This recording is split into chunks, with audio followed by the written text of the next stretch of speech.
विश्वं दर्पणदृश्यमाननगरी तुल्यन्निजान्तर्गतं पश्यन्नात्मनि मायया बहिरिवोद्भूतं यथा निद्रया यस्साक्षात् कुरुते प्रबोधसमये स्वात्मानमेवाद्वयं तस्मै श्रीगुरुमूर्तये नमः इदं श्रीदक्षिणामूर्तये बीजस्यान्तरिवाङ्कुरो जगदिदं प्राङ्निर्विकल्पं पुनः मायाकल्पितदेशकालकलना वैचित्रचित्रीकृतं मायावीव विजृम्भयत्यपि महायोगी वयस्वेच्छया तस्मै श्रीगुरुमूर्तये नमः इदं श्रीदक्षिणामूर्तये तस्मै श्रीगुरुमूर्तये नमः इदं श्रीदक्षिणामूर्तये।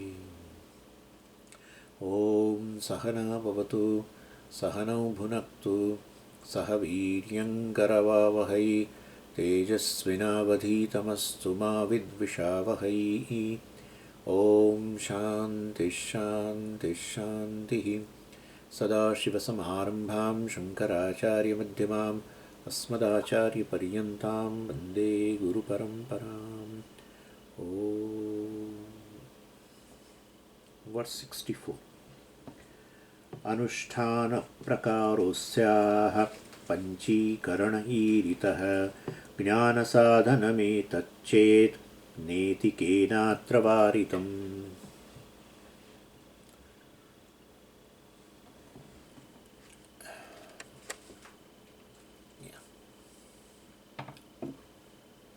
So Vidyaranya is discussing the possibility of Nirguna Brahma Upasana.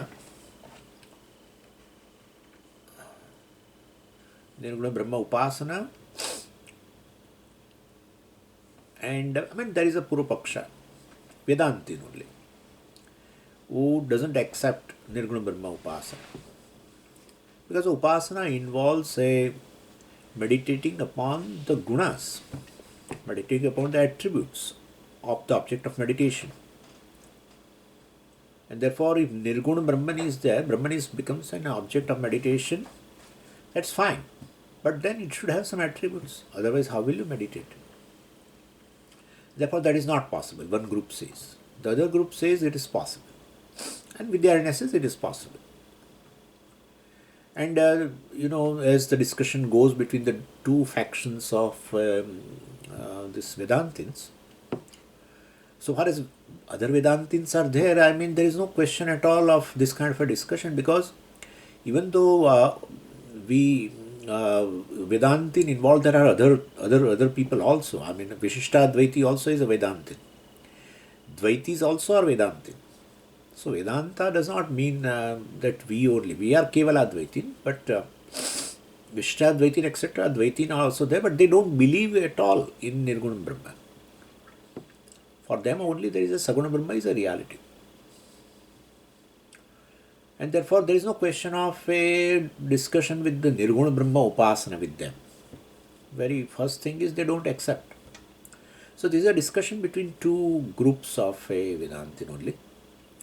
And Vidyaranya brings very brilliantly that Nirguna Brahma Upasana is possible. And Purupakshi says it is not possible due to this many reasons. So many reasons. Well, he says that Nirguna Brahma Jnanam also is not possible with the same reasons. Then, then he has to defend now Nirguna Brahma Jnanam. So he says, no, Nirguna Brahma Jnanam is there because of these reasons.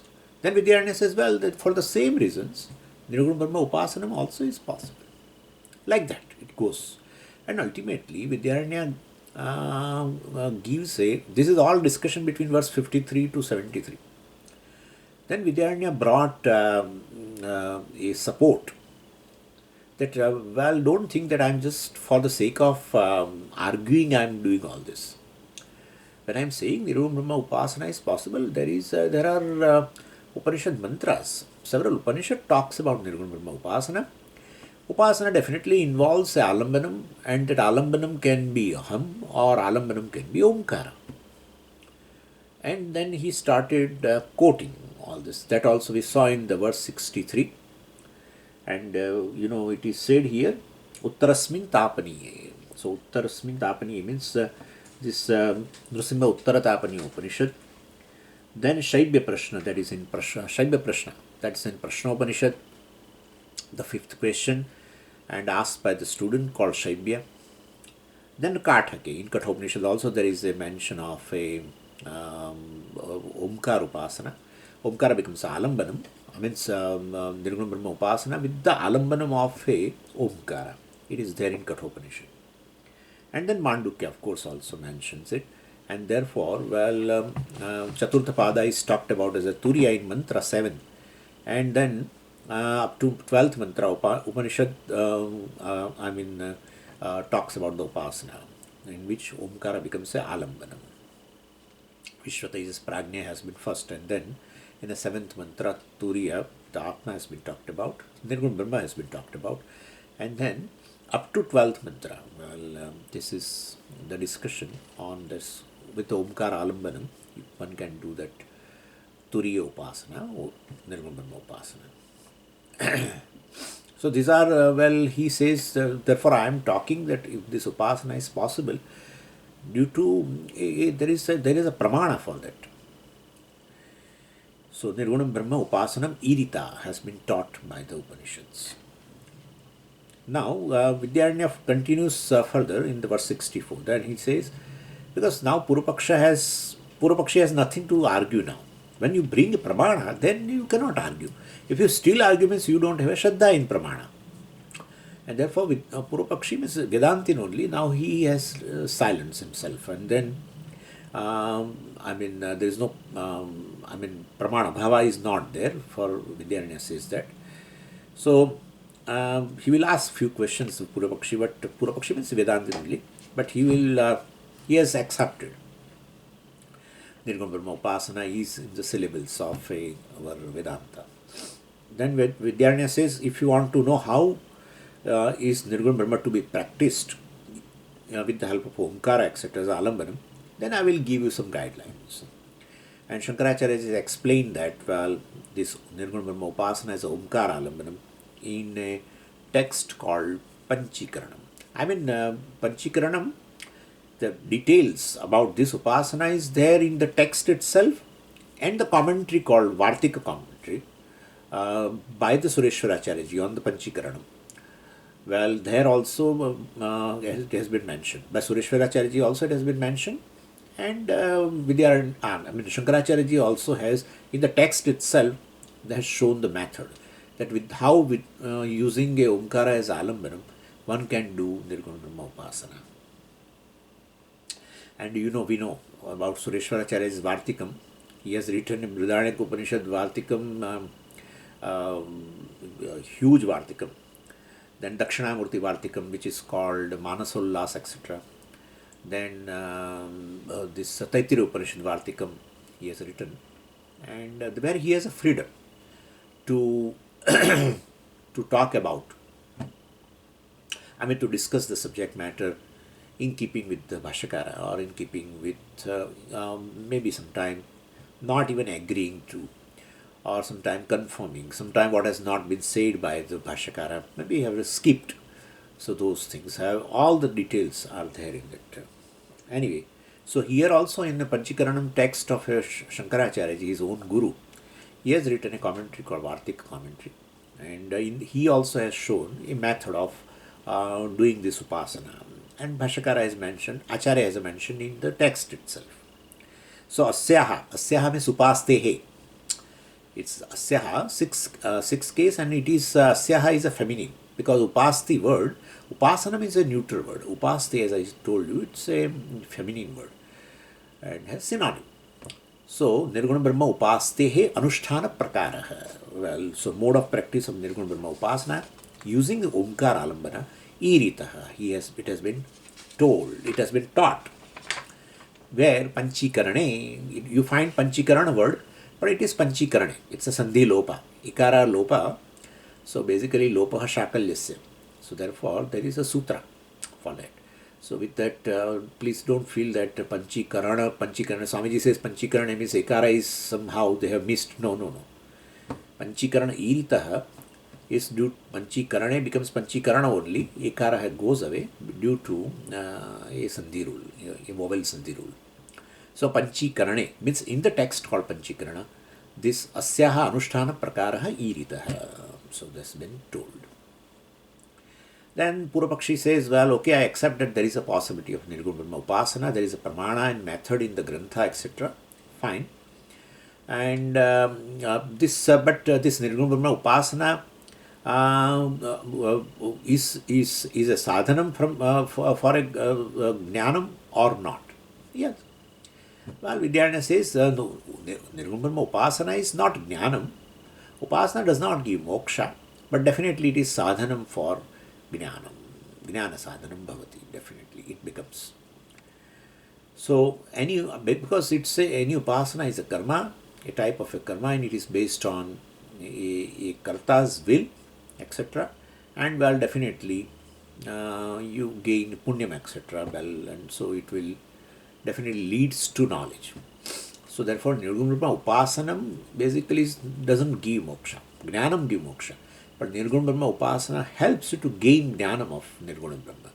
And therefore, it is a manas karma based on the free will of the person, karta.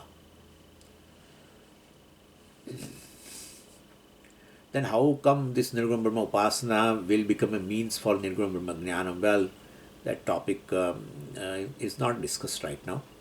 Vidyaranya will deal afterwards. Iti. So Purupakshi says this whether this is a sadhanam or not. Well, Vidyaranya says good. So kena varitam, kena nishiddham. Who says no? What you say that can it become a sadhanam for Nirguna Brahma Jnanam or not? Nirguna Brahma Upasana, can it become a sadhanam means for Nirguna Brahma Jnanam or not? If you are asking like this, say Purupakshi, well, no problem. Kena varitam, what you say cannot be negated. Means what you say is true. That's what he says. So atra kena varitam. Atra means asmin vishay. With regard to this Nirguna Brahma Upasana, which is the topic we are discussing, with regard to that, what you say that it can be, whether it becomes a means or not for Jnanam, yes, it can become. So kena varitam, kena nishiddham. Who can negate that, your statement? Means no one can negate. Verse 65. Nanutishthati kopyetat iti chenmanu nishtisthatu purushasya aparadhena kimupasthi padushyati. Now, Purupakshi makes a statement that, well, Nirguna Brahma Upasanam is there, methodology etc. is there in Panchikarana, etc. And it is sadhanam for Jnanam also, all accepted. But, nobody practices it. So, this is how we find, since many years I am also facing the same thing. Somebody, everything is right, but no one comes, very few people come. So what does it mean, when our seekers, they say like this, that Swamiji, we in our classes, people are always less, even though this is good, very, very nice and very convincing, but people are very less, means what? So there is some kind of a defect in this Vedanta, which doesn't attract many people. So this question lingers in a seeker's mind for years together. So same, he is also like, he's a Vedantin. So he is asking with the Nirguna Brahma Upasana. Yeah. We talk here in our circle, seekers talk with the Nirguna Brahma Jnana. This is really good Jnana, Atma Jnanam is really good, self-knowledge is good. But somebody who, in other places and all, there are so many people and all that. So they don't know, but they are finding a fault with the Jnanam, Atma Jnanam, or with our text, Bhagavad Gita or Upanishads. They are lofty on this and that, but nobody follows. Somebody comes, nobody can, do that and this and that. And therefore, one or other way we find a fault. So same question is asked now by this Purupakshi to Vidyaranya. That, okay, very nice. This is a sadhanam for Jnanam and, it is possible and there are Upanishad talks about it, everything right. But basically, who follows? Who does Nirguna Brahma Upasana? Tell me. So like that it is. So, anyway, So Vidyaranya says, well, don't go into that. Our discussion is whether they are. Our discussion has no bearing on majority or minority, basically, who practices, etc. So it is not our discussion at all. And like that, even the scientific theories are also the same. Scientific theories are same. So basically, how many people follow Einstein theory? Let's say, how many people understand it? Very few. And there are many other theories. I mean, not just Einstein, other few people also. But it doesn't have, means if many people do not follow, means well, the theory has some dosha, we cannot say. So, so the subject matter is subject matter. How many people attend or how many follow it, etc., has no bearing here. He says, well, this is unnecessary. I mean, many people get trapped into this kind of a thing. But he says, our discussion, Vidyaranya says, our discussion is whether Nirguna Upasanam is valid, exist, or it's not there. That is our question, and that we have to deal with that. Not that how many clients are there, how many people do this Upasana, etc. Number of people, I mean, do not determine the validity of a given thing. No, that's what we have to know. Number of people. More people means it is valid. It's not true in the world. It's not true. You can go through YouTube and you will find millions of views. But when you go through the subject matter, when you listen or see that YouTube video, you find that it is all bakwas. I'm telling you.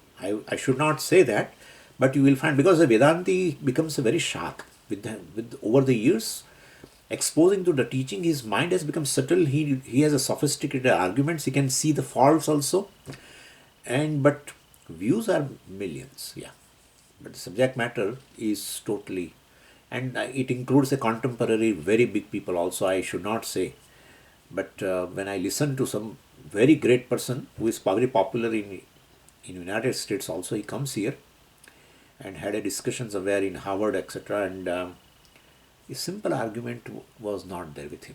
Yeah, so this kind of a thing occurs, and still they have a millions of views. And then there are many kathakaras and many things. They just make all kinds of imaginations and not going even with the particular text that they have to discuss, even Ramayana or something, and they keep on discussing something which has no relevance. Still people will be in thousands and lakhs, and then views also will be there. Personal attendance will be there, live attendance will be also there, follow also will be, I mean, over in the YouTube, etc., also will be there. So subject matter has, and the validity of the subject matter and the number of people has no concern. Therefore, even scientific theories also are like that many people do not follow. But it doesn't mean the theory is invalid. Anyway, so Purvapakshi says, Kaha api etad na anutishthati. Nobody practices this upasana. Iti chet, if you are, Vidyaranya says, if you are making such a statement, well, that has no relevance in our current debate. So, ma anutishtatu. May anyone not follow that. Anutishtatu. Performing. Anushtanam. Ma anutishtatu. Let anyone do not perform. Do not do that meditation. I am interested in the validity of this. So if people don't basically do not practice this, it's a drawback on the part of person, not drawback on the part of upasana. So that kind of a thing. So it's a dosha of the people, not dosha of this upasana, etc. So purushasya aparadena, because of the invalidity or unwillingness of the people to make use of this upasana. Kim upasti pradushanti? He is asking a question. Can you say upasana is defective? Pra plus dush dhatu, Dushyati, it's the fourth conjugation. So, pradushyati. Kim upasti pradushyati? Well, can upasana has some defects, or it become defective? I mean, we cannot transfer the doshas of the people to the upasana. Even mokshas are, we know very well, so convincing. Now, a simple statement, you just see, a simple statement like this, that one loves freedom. One is in search of a freedom, right? That is who denies this? One is constantly in search of freedom. Freedom from all evils. Who doesn't want? Every human being wants. And therefore, one is not able to gain that freedom by doing various things, by gaining various things. That's also everyone experience. These statements cannot be denied. No one can deny. Whatever you do, you cannot deny this statement. And therefore, it must be centered on oneself. If by doing or by gaining anything, one doesn't gain the freedom from the evil, freedom from the sorrow and fear and this and that, then it must be centered on oneself. If you want to gain to freedom, well, either objects give you freedom, and if they don't give you, well, must be some correction has to be done in the subject. Because one loves freedom and one wants to have a freedom, that's a natural desire. If natural desire is there must be solution. Then solution, it's not that I have to drop the desire of a freedom. One cannot drop the desire of freedom. Try to drop. Nobody can drop. Any kind of a bondage you don't want, any kind of a limitation you don't want, that only create uneasiness in the person. When you get rid of that uneasiness in a deep sleep state, etc., or in a moment of joy, you get rid of, and then you are just yourself. You are just yourself, and therefore, perhaps the freedom is centered on oneself. Then if freedom is centered on oneself, then one is free basically. Yeah, but then why should I seek freedom? Well, that could be another issue. Could be self-ignorance. And then self-knowledge only is a solution. So simple. Oh, Swamiji, it is so. Therefore, there are now billions of people will follow because everyone is really in search of freedom. 5 people. 5. Yeah. 9 people, 5 people. Even the biggest camps also 40 people, 30 people. In that also 3 classes a day. Oh, 11 o'clock, let us keep it. So, validity of the subject matter has nothing to do with the number of people or as such people. There must be definitely one who doesn't pursue has a defect, not what is pursued. One who pursues has a defect. Yeah. Therefore, the doshas are there in pramata. Always there is a dosha in pramata. Nor in pramana, nor in prameya. Prameya is a nirdosham brahma. Right? Nirdosham brahma, free from defect. Wholeness. And pramana is Veda, Shastra, no dosha. Aparushaya, therefore no purusha buddhi dosha. Then still knowledge doesn't take place. Pramana does not take place. It is with the pramata, because of pramata. Anyway. So, here it says, Vidyaranya says, let us forget about that thing. We should not discuss that part. We should concentrate on this, whether this is upasana is valid or not, it is possible or not. And that's what I am trying to establish, that it is possible.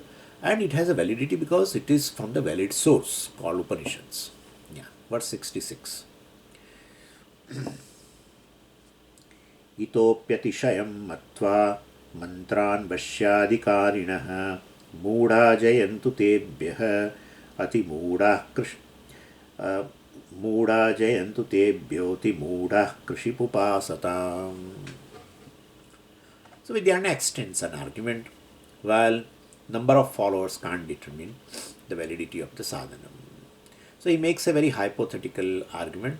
Suppose that there are less followers or no followers. Vidyaranya says, well, your Saguna Brahma itself, we are, of course, our discussion for the Nirguna Brahma Upasana, but your Saguna Brahma Upasana, which you vehemently, for Nirguna Brahma Upasana, you have a problem accepting, but Saguna Brahma Upasana, you are accepting. Vedantin only, right? And you know its purpose, how it is to be done, and everything is clear to you. So, if followers of will decide the validity, performance of decide the validity, then how many people are doing Saguna Brahma Upasana? So that's what he says. Compared to the rituals, etc., Vedic karmas, upasanas are done less.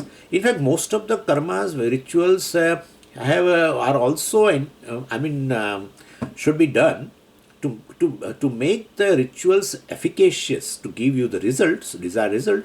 Certain upasanas has to be done along with, after the ritual is over. That is to be done. But how many people are doing upasana? And we ourselves, like we do many karmas, right? Here in Veda, rituals, we ourselves are doing lot. But then we always skip that part. Saguna Brahma Upasana. Some upasana to be done on the Devata, a form of Ishvara, to be done. Like Rudra Upasana should be done along with the Rudra Yaga, etc. Which how many people are doing? So he says, if you say how many people, the number of followers decide the validity of a given thing, then Saguna Brahma Upasana itself will be in trouble, because the people who perform that Upasana will be very less compared to the Yagas, etc., Vedic karmas. So, and here this Acharya says, really it is very funny. He says, like if you do a Parayanam of a Vishnu Sahasranama, initially itself, the Dhyana Shloka comes. So Dhyana Shloka comes, there you should do Dhyanam.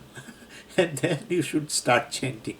But in fact, at that time, you are busy with, because you are going to start Parayanam. So you are busy with, you have just lighted the lamp. And the lamp was lying away from the altar.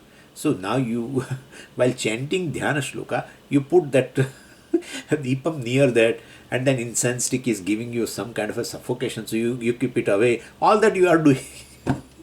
So, while Dhyana Shloka chanting, one does this kind of a thing. Anyway, nobody, it's simple. Saguna Brahma Dhyana for one verse. No, Swamiji, we don't know the meaning. Somebody told me, I don't know the meaning. I gave the meaning of that Kshiro Danvat Pradeshi, etc., etc. I gave. And then after a few days I asked him, now are you doing Dhyanam? Because you know the meaning of the Dhyana Shloka. So he says no. He was very honest. He says no. How many people are doing Saguna Brahma Dhyanam? Nobody does. Ishvara Dhyanam, nobody does. But Swamiji, we may not be knowing the purpose. After knowing the purpose, we don't know. Purpose is so clear.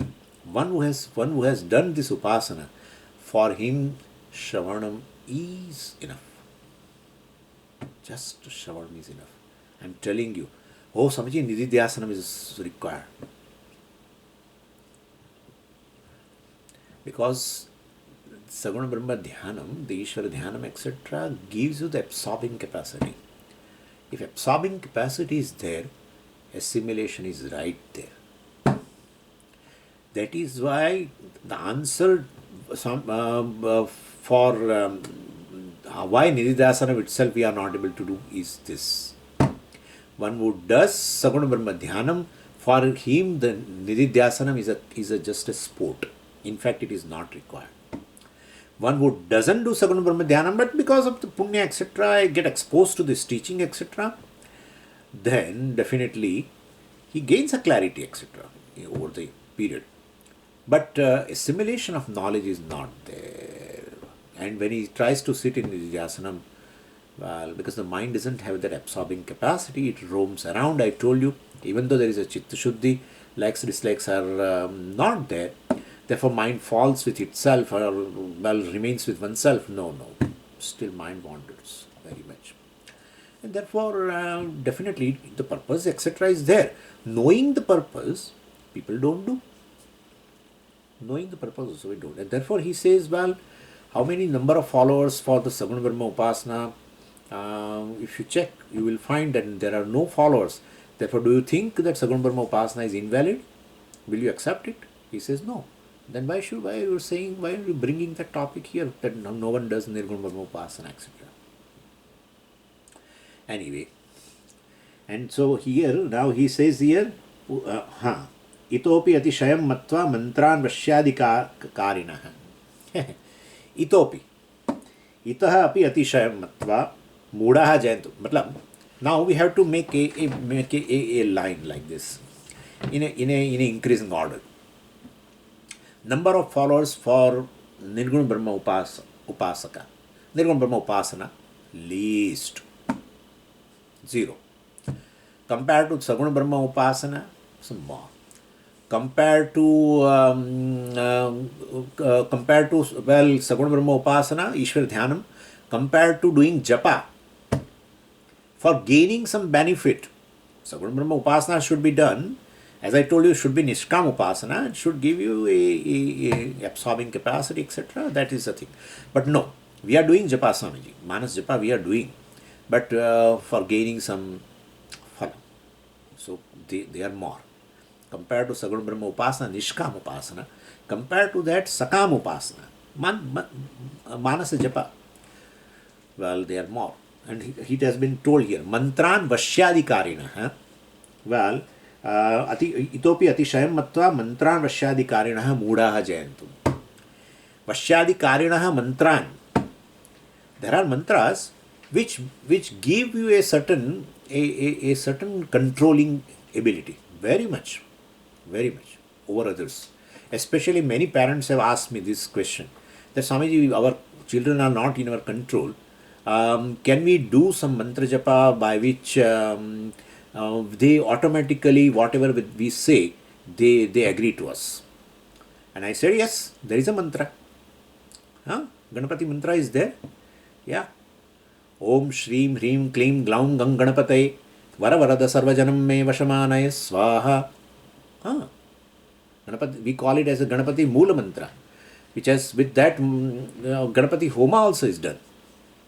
And that mantra japa also can be done.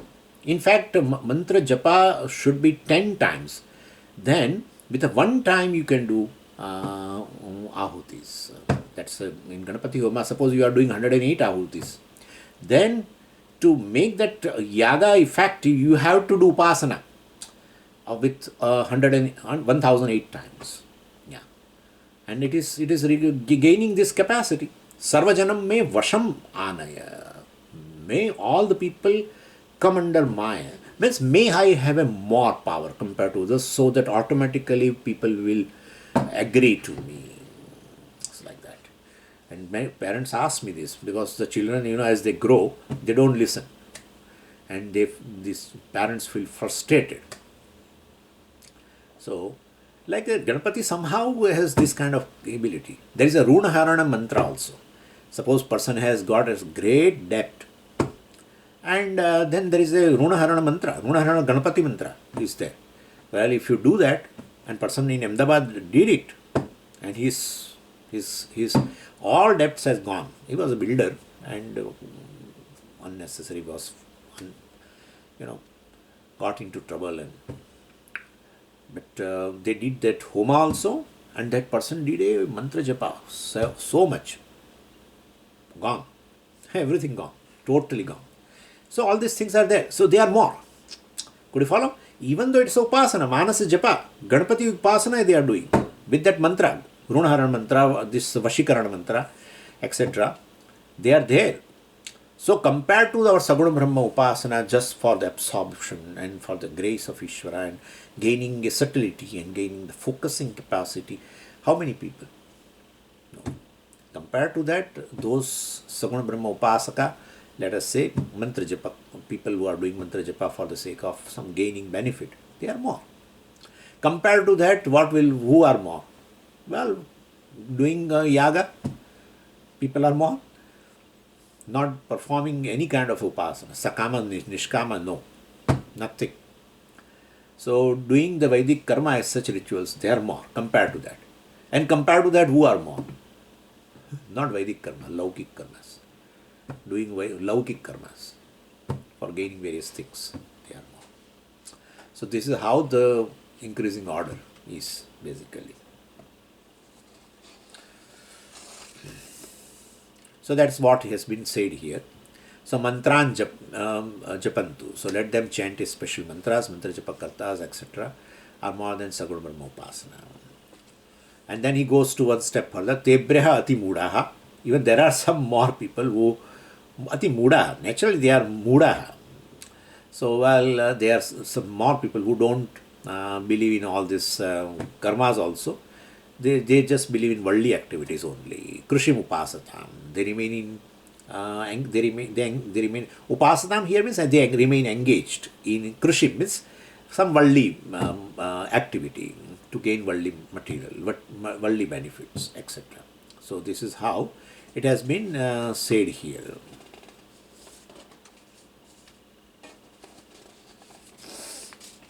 Verse 67. तिष्ठन्तु मूढाः प्रकृता निर्गुणोपास्तिरीर्यते विद्यैक्यात् सर्वशाखास्थान् गुणानत्रोपसंहरेत्. So मूढाः तिष्ठन्तु. So now Vidyaranya says मूढाः तिष्ठन्तु, let them be there. These मूढाs and अति मूढाs, and even that difference also we don't want to find. So let them be there, let them remain where they are. I mean, तिष्ठन्तु means let them be there or let them remain where they are. Let us not analyze, I mean, the nature of this muda. These are the mudas, these are ati mudas, etc. Well, who are interested in this, and they are interested in worldly activities, and others are interested in rituals and all that. So let them be in a majority in that category also. Let us come to a topic, and we will be starting a very big topic here now, which is a really wonderful thing. And so he says, well, Sabur Brahma Upasana also exists, and I have established Nirguna Brahma Upasana also, whether a majority or minority, etc. So let them be there. World is wide enough to accommodate all these people.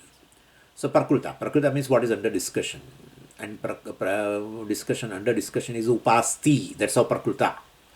Nirguna Brahma Upasana is under discussion. In fact, the whole chapter is devoted to this Upasana. So Prakruta Nirguna Upasti Iryate. I have discussed this Nirguna Brahma possibility, and I have given you valid sources, Upanishads, etc. Now Vidyaranya wants to enter the discussion based on Brahma Sutra, where the third chapter is called Sadhana Adhyaya. So sadhana means for moksha ultimately, and in that means for jnana. Jnana alone is a moksha. So sadhanam for jnana.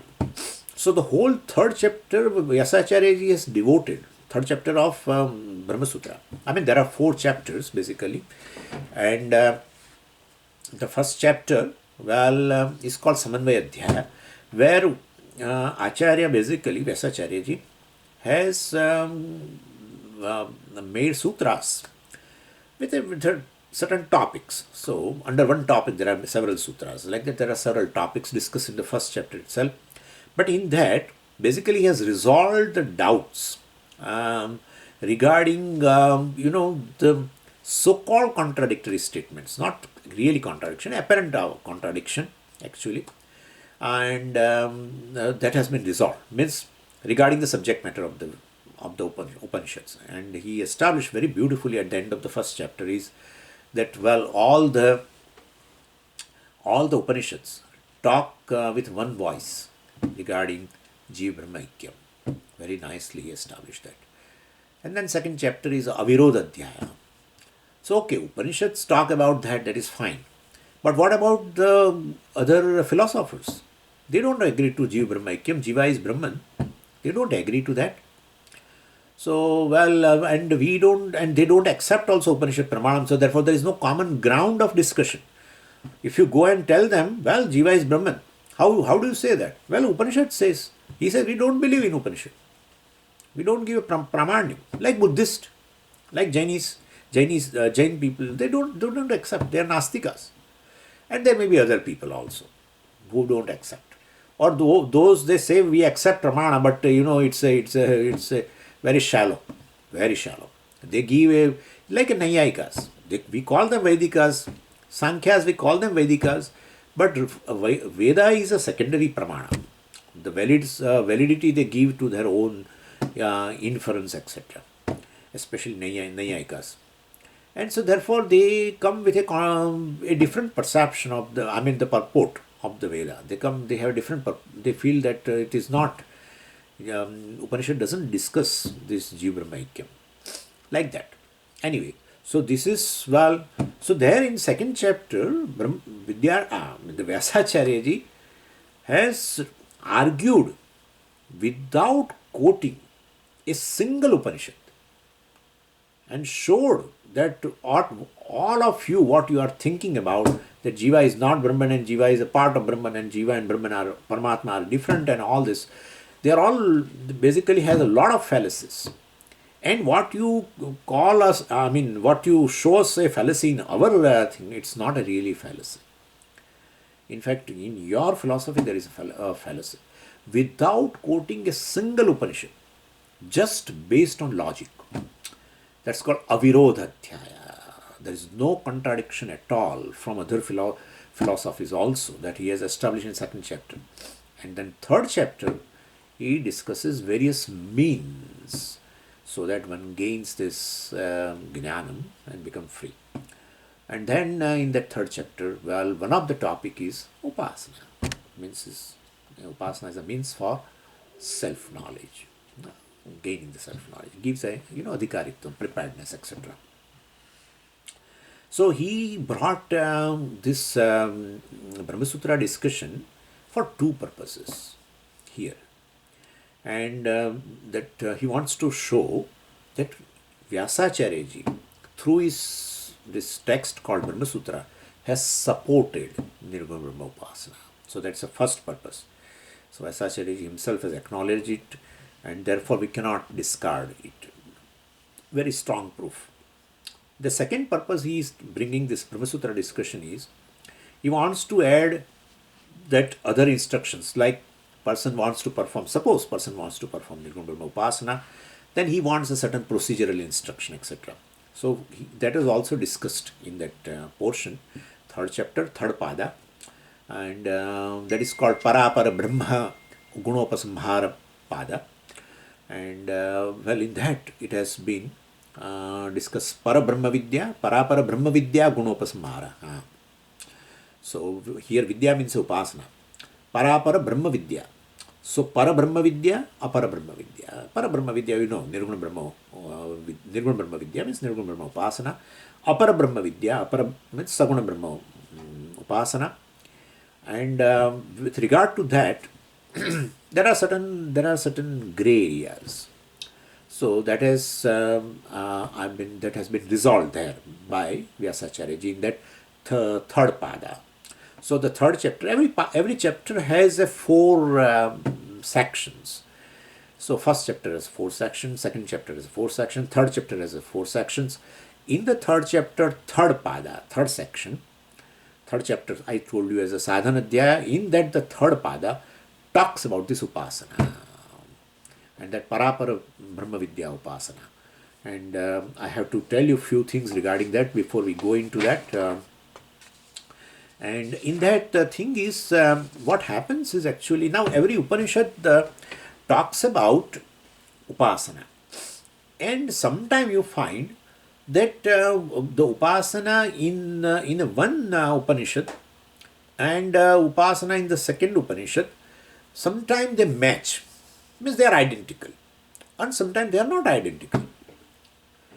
And how will you decide that the upasanas are identical or not identical? I am going to talk about it. There are four factors which has been talked by the Purvamimamsakas. And based on that, well, Vyasacharya ji says that these two upasanas are identical. So what? What does it make a difference? No. Then what happens is, well, one Upanishad talks about a upasana in which the attributes of the Ishvara. Let us talk about Sagun Brahma Upasana right now. So the attributes of the Ishvara mentioned there are some few, and other Upanishad talks about the same Upasana, but the other attributes of the Ishvara has been mentioned, right? Now the Upasana may be the same, the object of meditation is the same. I will tell you what are the factors by which you can decide that the Upasana mentioned in one Upanishad and the other Upanishad are identical. If those four factors doesn't match, they are not complied by the particular Upasana discussion, then they are different Upasanas. But if you find identical by fulfilling those factors, they are fulfilled, these four factors are fulfilled by the Upasanas in one Upanishad and other Upanishad, then we will say they are one. And if they are one, then the attributes of the mentioned in the one Upanishad, in that Upasana, and attributes of the object of meditation mentioned in the other Upanishad, in the Upasana, well, you should combine. which is called Guna Upasamhara. Upasamhara, generally our meaning, Upasamhara means a conclusion. But here, Upasamhara means a combination here. Combination of the gunas, attributes. So, combination of the gunas should be done. Means, there they have mentioned the object of meditation. I will give you the example also later. So, well, definitely some features are they have mentioned about the the object of meditation, Ishvara. Here some more other features are mentioned. Don't worry. Well, if you want to do Saguna Brahma Upasana, you can meditate on all the features. You combine them because the upasanas, both the upasanas are identical. So that is discussed in that third pada of the third chapter of Brahma Sutra. In that third pada, this discussion is in several adhikaranas, several topics, and nearly there are 66 sutras which discuss that topic. This Parapara Brahma Vidya Gunopasamhara pada, in that topic there are 66 sutras.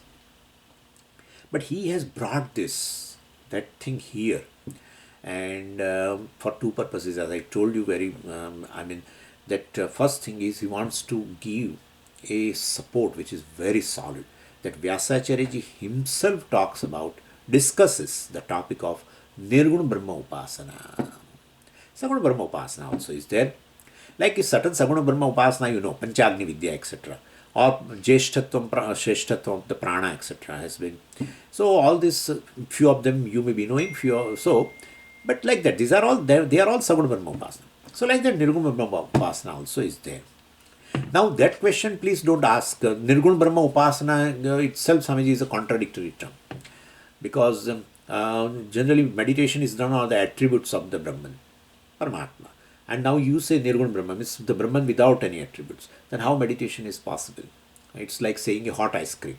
That's a contradiction. Please don't ask this question. Why we should not ask you? Because that will be also discussed from verse 70 onwards. He himself will raise. Well, Purupakshi will say, well, this Upasana itself is not possible. Nirguna Brahma Upasana is not possible. Because always Upasana, the meditation is on the attributes. There is an object of meditation, there is an altar, which has certain features, definitely, one or other feature, whatever features. Otherwise, you cannot meditate. Without attributes, one cannot do meditation. Therefore, Nirguna Brahma Upasana itself is not possible. Purupakshi will raise that question. And Vidyaranya will answer from 71 onwards, etc. But so that part we will keep it aside right now. But here, the first criteria, now let me talk about this. The first criteria is, on the part of Vyasacharya is to establish that a given upasana in a one Upanishad and a given the other Upanishad, well, you have to compare with the four factors. What are the four factors? Well, first thing is a type of injunction. The very Veda Vakya, Upanishad Vakya, which gives a command of doing the upasana, the very Vidhi Vakya. So, well, if the Vidhi Vakya is same, I will give you the example, don't worry. If the Vidhi Vakya is same, Upasana is same. Okay, that's one. That's the first factor, to decide the sameness, identity of the two Upasanas in two Upanishads. Okay, second thing is, a result. Suppose Upasana result has been mentioned in the Upanishad, and the result of mentioned of the Upasana in other Upanishad are same result, then Upasana is identical. The third factor is, well, the Rupam, the nature of the deity of meditation. It is same. Then, well, definitely it is the same Upasana. Well, one talks about Upasana on Prana. Other also talks about Upasana on Prana. It's the same Upanishad. But Swamiji, how you brought it? That is there. You know that. You know this. I will talk about it, that Upasana, which you know very well. Therefore, you feel connected. So, third is a Rupam. Rupam is the nature of the deity on which you meditate. That's the third factor. If that is same, then the Upasana is identical. And the fourth factor is the name of the Upasana. This also applies to rituals also, by the way, huh? To all the four factors. This has been mentioned, these four factors have been mentioned not by Vyasacharya. It has been mentioned by Jaimini in Purumimamsa Sutra. But Vyasacharya brings it here. While describing this third section of the Pada, he brought that Purumimamsa rule.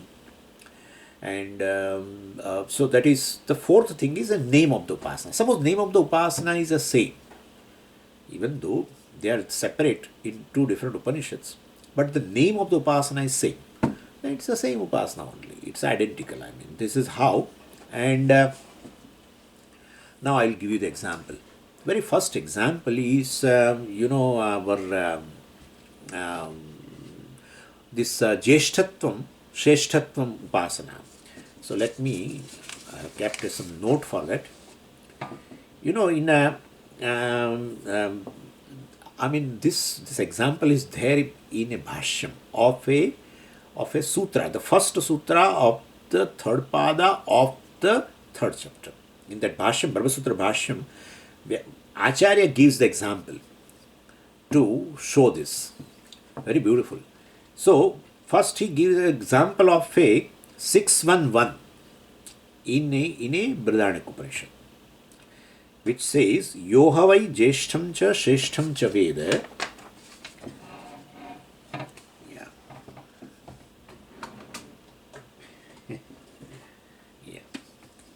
I'm reading from that Upanishad itself. Yohavai Jeshtham cha Shreshtham cha Veda. Jeshtasya Svanam Bhavati. Prano vai Jeshtasya Shreshtasya. Jeshtasya Shreshtasya Svanam Bhavati Apicha Yesham Bhubhushati Evam Veda. What it says is, Yohavai Jeshtham cha Shreshtham cha Veda. One who knows that something is Jeshtham, something is eldest, and Shreshtham, foremost. And Veda also includes Upasana. One who knows that and does Upasana. Vidhatu means to know, and Vidhatu means to meditate. That's how Vidya word has two meaning. We have discussed that. Vidya means knowledge. Vidya also means Upasana. Anyway, so Yohavai Jeshtham cha Shreshtham cha Veda. One who knows the Jeshtham and Shreshtham of something. What is that? Prano havai Jeshthasya Shreshthasya. The prana alone is the Jeshtha and Shreshta. Prana is the eldest. Yeah, prana is the eldest. Compared to other organs, other subtle organs, prana is born first. That's how, the child is born, definitely prana is there, otherwise it's dead. So prana is already there. Prana has come first. And then when the child is born, his sense organs develop, including mind. Yeah. So compared to all sense organs, other sense organs and organs of action, other limbs of subtle body, prana comes first. Maybe doctors can tell me a particular month, even in the embryo, the prana must be coming. I don't know. Anyway, but that's how prana is Jeshta, eldest. And Shreshtham also, naturally, foremost. My God, that you know very well. That, one by one every sense organ has gone and all that. The story I don't want to do. Don't want to make you feel more. Therefore, I want to give it up. And because that's how there was a fight. Who has the most importance in this system? Well, and one by one sense organ has gone. And when they return after 1 year, still the person is alive and functioning and all that. Then prana says, now my turn to go. And as the prana was started going, all the sense organs have pulled from their respective golakas. And then these sense organs, an organ of action, and everyone has realized that prana, you are the Shrestha. That's how the foremostness of the prana. So, knowing the foremostness of the prana and the being eldest among all, one does Upasana. Then what will be the result? That also has been told. Jeshtasya Svanam Bhavati. Svanam. One's own. Svanam. His family, in his community, he becomes Jeshtham, foremost. Etc., etc. That's the result. Now apply four factors. So the statement first is the injunction. Yohavai jeshtham cha shreshtham cha veda. One who does meditation on prana. Saguna Brahma Upasana, of course. And well, that is a Veda Vakya. And then the second factor is what? Well, the result. Then he becomes a Jeshtha and Shrestha in his community, etc. That's the result. Then Rupam. Who is the object of meditation? Prana. That has also been told. Prana havai jeshtam cha sheshtam cha. So prana is the object of meditation. And and what is the name of this upasana? Prana Vidya. Upanishad calls it a Prana Vidya. Okay. This is Brihadaranyaka Upanishad. Okay. This is Brihadaranyaka Upanishad. Now, Chandogya. Same 511. Which says, Yo havai jeshtam cha sheshtam cha veda. Jeshtascha havai shreshtascha bhavati. Prano vava jeshtascha shreshtascha. You can find the similarity, right? In the very Vidhi Vakya itself, there is a similarity. This Brihadaranyaka begins with this Yohavai Jeshtancha Shreshtancha Veda, 6th chapter, first 611. And Chandogya 511, where this upasana is, there also the same Vidhi Vakya. Same type of commandment. Yohavai Jeshtancha Shreshtancha Veda. Okay. Therefore, first factor matches. What is the factor? First factor, the type of commandment is same in both. Therefore, there is a possibility that both are identical only. Possibility. Now, check the second factor. What is the second factor? Result. What is the result of that upasana talked in the Brihadaranyaka Upanishad? It has been said as that the person becomes Jeshtha and Shrestha. One who does meditation on prana as Jeshtha and Shrestha will become Jeshtha and Shrestha in his community. That's the result. Now that result also is same in Chandogya, that statement 511, and in Brihadaranyaka 611. So in the Chandogya also, Jeshtascha Shreshtascha Bhavati. Here it says Jeshtascha Swanam Bhavati. In his community he becomes Jeshtha, etc. He becomes foremost. He becomes a leader. He will have a lot of followers, etc., etc. Whatever the way you want to say. But so same result also has been there. So second factor also matches. Now third factor. What is the third factor? Object of meditation in both. Prana. So therefore that also is matching. Therefore definitely this upasana can be identical upasana. And the fourth is the name of the upasana. Well, there also it is called Prana Vidya. Here it is also called Prana Vidya. Pranopasana, I mean. This is also called Pranopasana. In Brihadaranyaka also, and Chandogya also Pranopasana. Therefore, all the four factors are matching. And therefore, well, both the upasanas are identical. Now, the purpose of this pada will come. Guna Upasamhara. And therefore, suppose certain attributes of the prana, Hiranyagarbha, I mean, has been mentioned in the Chandogya, are you find missing in that Brihadaranyaka Upanishad 611, in that same Upanishad, Brihadaranyaka Upanishad 611, you find those attributes are not there.